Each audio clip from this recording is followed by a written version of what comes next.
is Ruel's Running Podcast, a podcast about running, health, family, play, and an NSNG lifestyle. And now, here's your host, Ruel.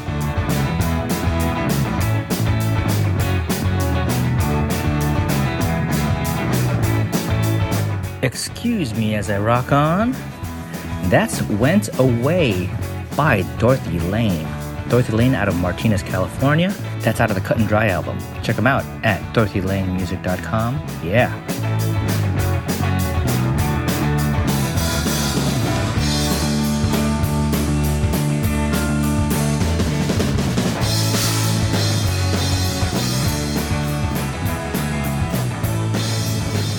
Hey everybody, welcome. This is Ruel Abadam. This is Ruel's Running Podcast.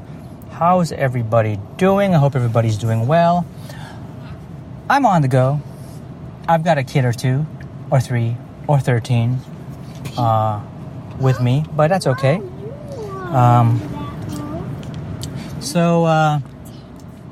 Yeah, if you are a new listener, welcome to the show. If you are a return listener, welcome back.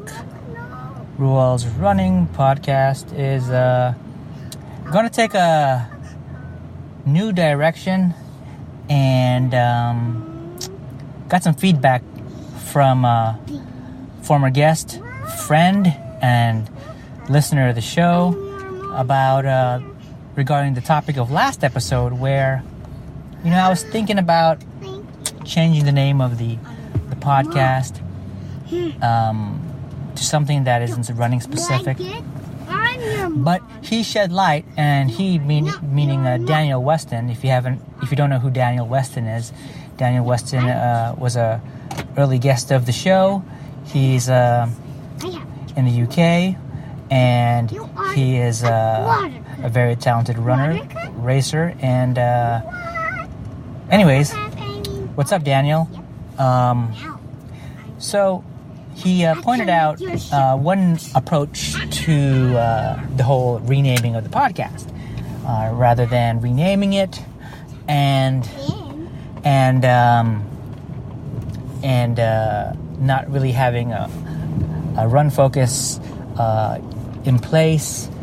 How about I just focus on running on this podcast, and everything else can just live somewhere else. So that was one approach, and that's a doable approach. Both approaches are doable, and I think as I hop right into it, both approaches are doable, but I think the appeal to Daniel's approach is that there's not going to be a whole lot of changing that I'd have to do here. I'd retain a place to focus on my personal running and other running related topics.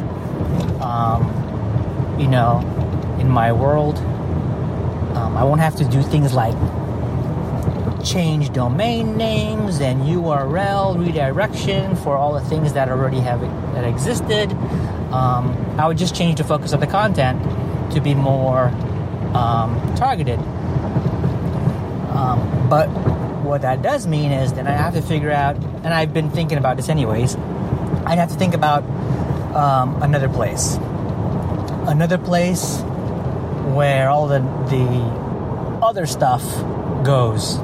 The other stuff meaning I might want to talk about work, or I might want to talk about business, I might want to talk about podcasting, I might want to talk about anything else, so I would basically shift and have a new place for that. So speaking of shifting, I'm switching lanes.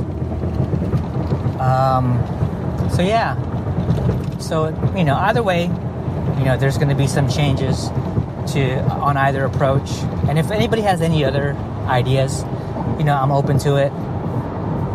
I guess the third approach is do nothing, right? The first approach, change the name of this podcast. Second approach, leave it alone. Just change the focus, the direction of the content, the subject matter to be more running targeted. Third approach, just leave it as is. So, yeah. In the meantime, I'm still pretty busy. So, I want to thank Daniel for his feedback. And, so regarding podcasting in general, it's been a lot of time has been taken. A lot of my time has been taken away because I've been focusing on other things that are not related to Ruel's running. They're related to things like Abadam Studios for the graphic and web design business, and also the launching of 2 podcasts. The first one is the Service Guys podcast, and the second being the Ultra Diner.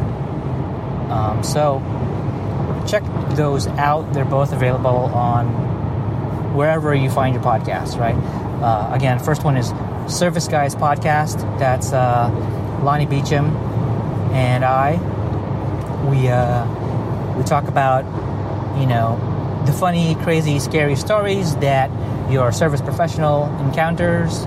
Lonnie is the professional, he's the expert, and I am a podcast producer. And the Ultra Diner released, very recently, less than a week ago, maybe 3 weeks ago. I mean, not 3 days ago. So it's really new. That's Tony Portera, another multi-time previous guest of Ruel's Running Podcast, 7-time Badwater 135 finisher, multiple 100 plus ultra events. So it's he and I on the Ultra Diner, and the Ultra Diner is basically the greasy spoon of ultra running. So the idea is it's a place where you can just stop in, have a cup of coffee, and talk about anything from your ultra running and other things that's going on, geared towards folks in the ultra running community. So that's that. And then aside from that, other things that are taking up my time, I'm building a web store, not for me, but for someone close to me, and that's it's a lot of non-design related stuff. It's more technical, more web related stuff. So have lots to do, but I haven't forgotten about you guys completely. No offense. It's just it's an interesting time. My attention's been shifting a lot, and but I'm excited because on top of all that other stuff that I just mentioned, I have other stuff that I am that's churning in my gray matter, and it's just me kind of prioritizing things and putting out what I hope to be interesting stuff and new stuff. So yeah, 1 second. I see Mommy's pointing. Hey Daddy, I see Mommy's pointing. You do? Yeah. Okay. And so that's that. What else is going on? So we have, I'm not in any position right now to completely change the show. So I'm just going to kind of roll into how it's been rolling for the past several years. And how do I do that? Well, let's find out what's cooking. Let's see. I have a lot of the usual stuff that's been cooking in the kitchen, and primarily that's the homemade bone broth. And I'm not going to recap that because you can always listen to other episodes where I talk about the bone broth, and it hardly ever changes, what I use to cook it in and how it stays churning.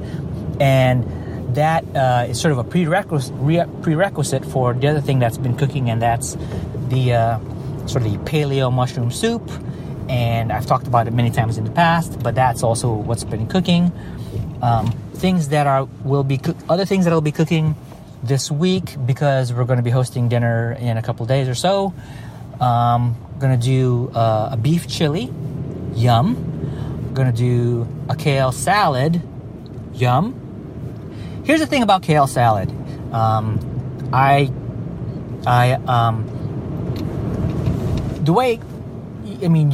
can go to, a salad place, or you can go to the grocery store, pick up some kale or some pre-chopped kale, stick it in a bowl, add your dressing. But what I found what makes it really good is if you actually take the kale, the raw kale, and you drizzle some good olive oil onto it, maybe like a tablespoon or something, and then sprinkle some kosher salt, right? And then you take your hands and you massage the oil and the salt onto the kale, right? It breaks down the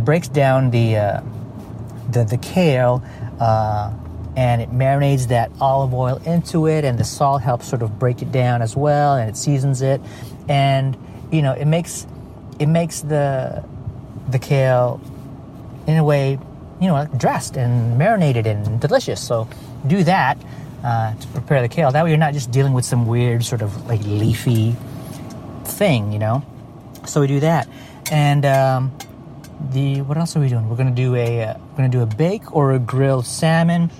I have to find some interesting recipes for that, and that's pretty much what's cooking. And I'll ask now, and I've asked in the past, not consistently, if you have anything interesting cooking and you care to share, let me know. I'd be happy to share it here as well and try things out. Awesome.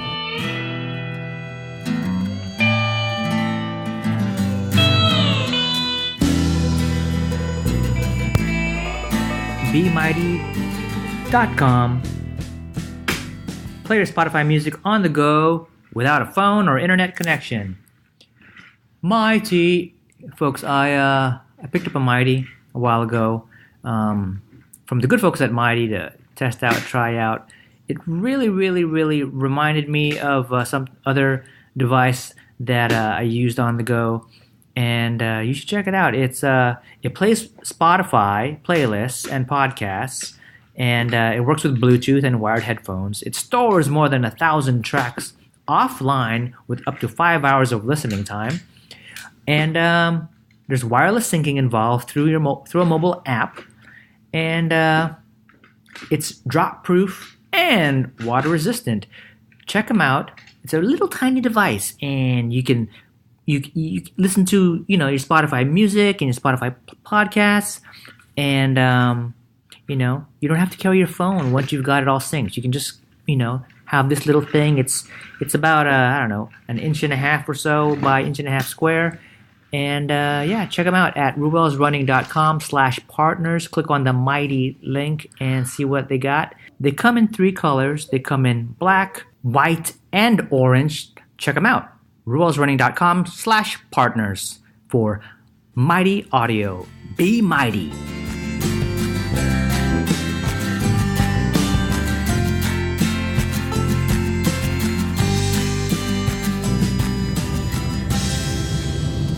Hey guys, it's Ruel. So talking about family and talking about play, one of the cool things that my family did on a previous weekend is we went to a lake. It's a man-made lake. It's the first time to visit the lake. It's called Shadow Cliffs, and we've driven past it many times, and from the roadside it just looks like a trench or excavated part of the city, away from a lot of the residential and businesses.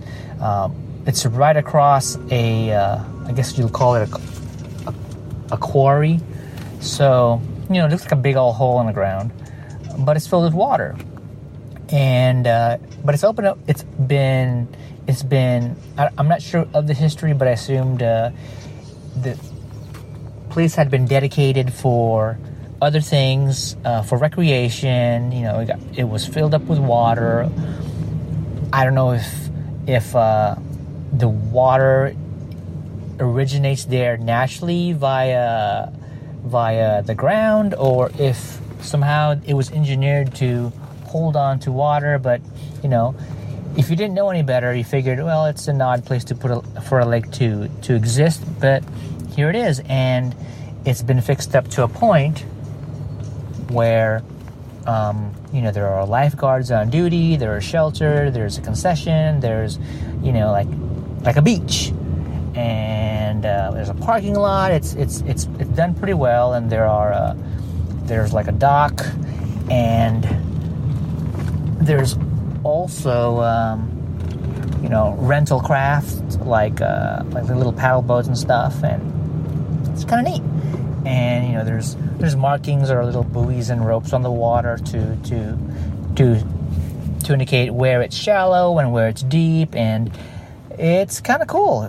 So the family took a first trip there, and the goal was, as the boys are learning to swim, the goal was to have the oldest practice sort of the deep water, treading water sort of exercises. And we have a really close friend of the family who has spent many years teaching swimming to little ones, and so we have the advantage and the benefit of having him with us and sort of working through some of these exercises in the water with our sons. And our little daughter was there too. They got to play in the shallow end, and it was a nice sunny day. It's like hanging out at the beach. That's pretty much it. That's part of family, part of play. There was a parking fee. It's not substantial, and it's very local. So if ever the day is nice and we feel like spending time outdoors and getting a good swim, this is a perfect option for the family. It's just what we do. The cool thing is there is a bit of a culture, of a triathlon culture I can sense around there.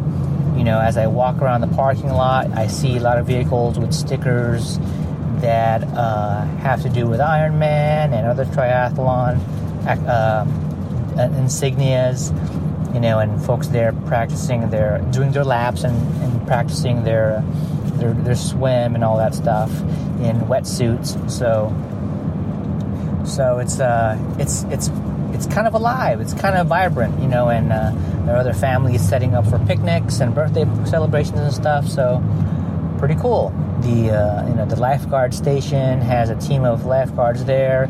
They're going through their exercises and doing their lifeguard duties. So pretty neat.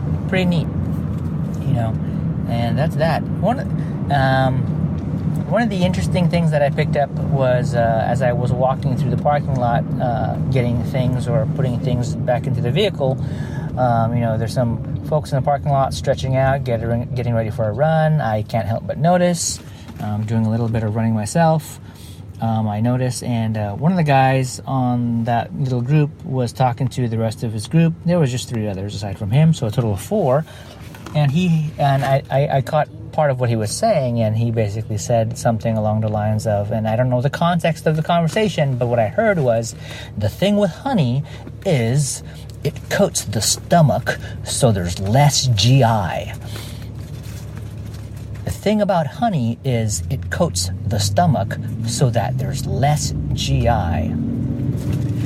And so I thought that was interesting. I don't know what the context was, but I can only make things up in my head.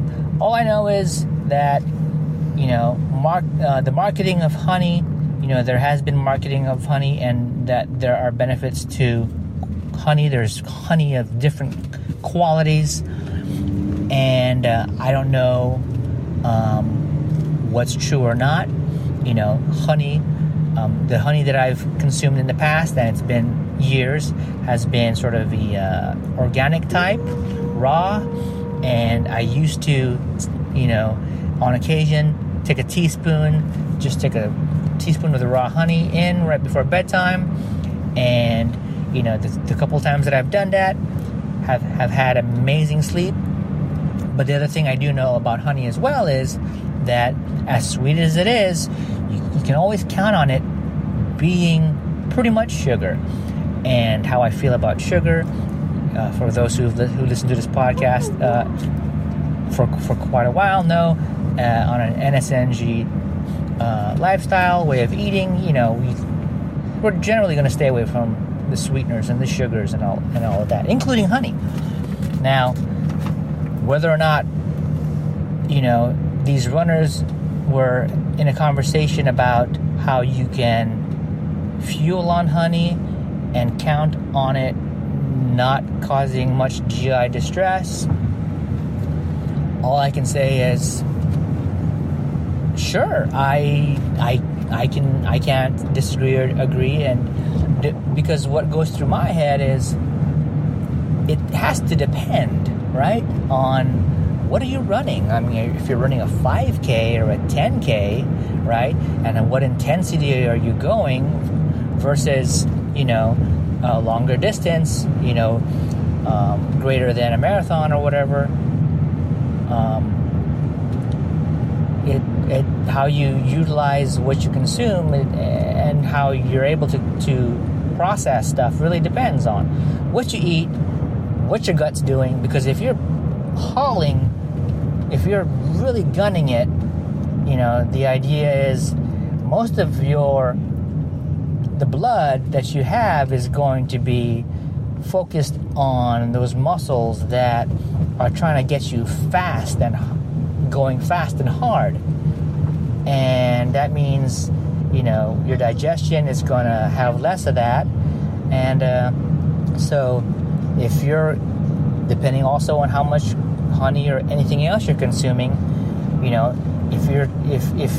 if whatever you've consumed while trying to do that hard stuff, you may not be able to process it because your digestion is basically has paused, right? It can't deal with digestion and processing because it's too busy trying to get you fast and hard through whatever effort and intensity and activity and distance that you're trying to do. Now, on the other hand, if you are really slogging it, and you're just eating whatever you can eat, and you're not gunning it, you're not, you're just really having a really easy time, chances are you're not going to have that much gut distress anyways. And that we're not even talking about things like hydration or dehydration and heat factors and all that stuff and elevation. And it's just stuff that's way beyond me. But the point is, there's so many factors, so many people gonna operate, differently, and so many people are gonna run differently. So I thought it was just interesting, because it was such a, from a little bit of the conversation, it was just a very small statement, and anybody like me just walking past can think like, oh, that must be something, that must be some truth, there must be some truth to that, and I'm going to head over to the rest of the world and tell them like, yep, the thing about honey is it coats the stomach, it means less GI issues, so there you go. And but yeah, that's my little thing. Awesome. Now, regarding running, I am kind of bummed, but it's okay. At the beginning of the year, I've made plans to. I've scheduled in. I haven't registered yet, but I've scheduled in the Berkeley Trail Adventure in September. But then spotted a 50-miler, the Dick Collins 50, in October, the first Saturday of October, and I figured, why don't I just not do the 50K in September and do the 50-miler in October? That would be good. And what would be even greater is if I can get some help from a coach so that, I'm really doing a level of training that would be appropriate for me to have success in completing a 50-miler. And I happen to know somebody who can coach. And that coach is Tony Portera. If you have been listening to the podcast for a long time, there are several episodes in the archives with Tony Portera. And